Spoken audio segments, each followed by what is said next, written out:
aca arbitre baa ngay waaj a sifflé ndeysaan Biriguen bu Ngor ak Gandiaye ndeysaan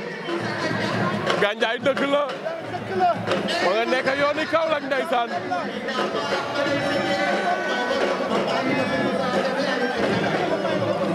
arbitre baa ngay waaj a sifflé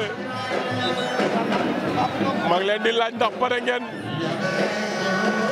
Biriguen bu Ngor à gauche Gandiaye à droite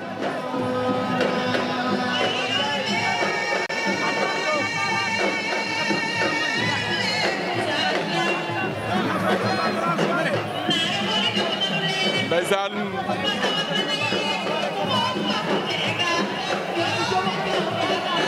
Gandiaye a ngi dox ci kawam